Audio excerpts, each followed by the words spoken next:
Hello everybody, I'm Seibenlore here with more Magic the Gathering lore. Today we take a look at the lore behind my fourth card of Christmas, Xantcha. Xantcha is a Phyrexian from the plane of Phyrexia. Phyrexia is a plane made entirely from artificial components and inhabited by purely mechanical beings. The plane is made of metal and death, serving as a world of accelerated evolution for artifact creatures. Phyrexia was created by an ancient evil known as Yawgmoth, who also controlled all Phyrexians across the multiverse. He commanded his forces with a single purpose, to conquer his old plane of Dominaria, and to this end, his agents crafted mechanical warriors and spies. In the fourth sphere of Phyrexia, known as the Fane of Flesh, Yawgmoth's followers were crafting sleeper agents which could infiltrate Dominaria. These agents were Phyrexian at heart, but molded from human flesh, giving them the appearance of human beings. These sleeper agents were sent to Dominaria to live normal lives among the humans, only to be activated when their commanders needed them to fulfill a task. These tasks typically took the form of assassinations of important Dominarian targets. In the Fane of Flesh, Xantcha was born under the command of Gix, a mighty Yawgmoth praetor. After her creation, she was sent to the first sphere of Phyrexia to learn how to survive on the plane she would infiltrate. During her training process, something became undeniably clear. Xantcha was not like the other sleeper agents. All agents had a mental connection to Yawgmoth, allowing him to control them completely. But Xantcha thought for herself. The Phyrexians saw this as a huge flaw, a major malfunction. A sleeper agent who thought for herself could prove to be a very dangerous variable on Dominaria. She was not dealt with immediately, however, and so Xantcha began to think about her life and her creators.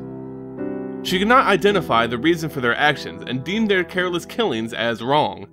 Xantcha began to actively defy her commanders and was branded as a traitor by her people.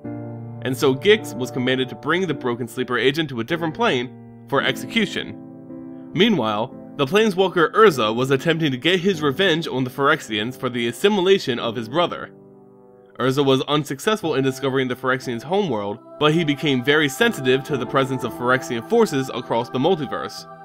Xantcha's execution crew took her to a relatively remote plane, but Urza was able to track their movements.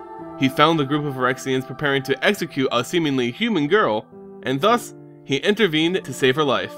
He rescued the girl, and together they escaped the jaws of the Phyrexians.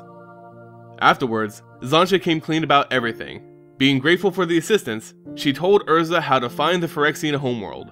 Xantcha agreed to travel with Urza upon the Great Dragon Engine to show him the way, and to get some revenge of her own. Urza had seriously underestimated the Phyrexian forces once he arrived. Eventually being utterly overwhelmed by the Phyrexian forces, the Dragon Engine crashed, and Urza was engaged in direct conflict with the Phyrexians. During this time, Xantcha escaped and made her way to the Fane of Flesh.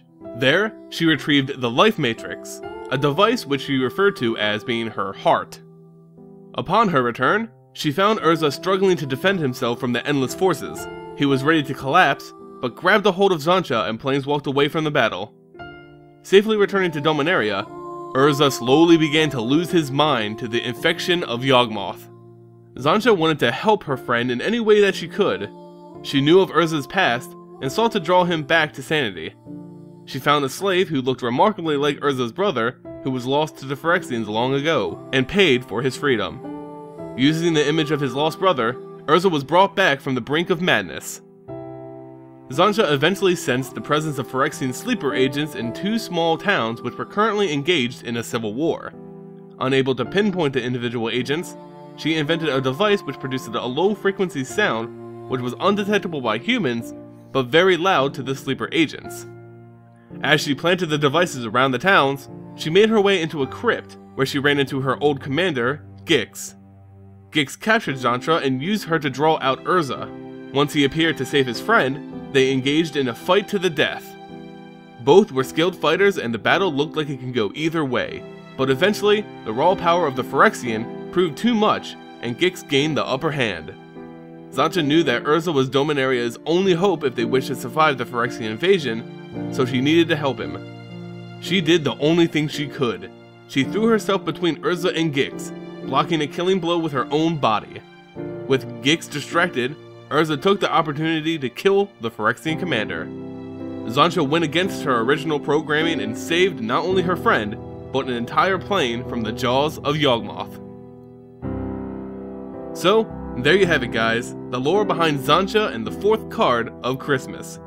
If you enjoyed the video, please like and subscribe, and make sure you return tomorrow for the next card of Christmas. As always, thank you for watching, and I'll see you next time.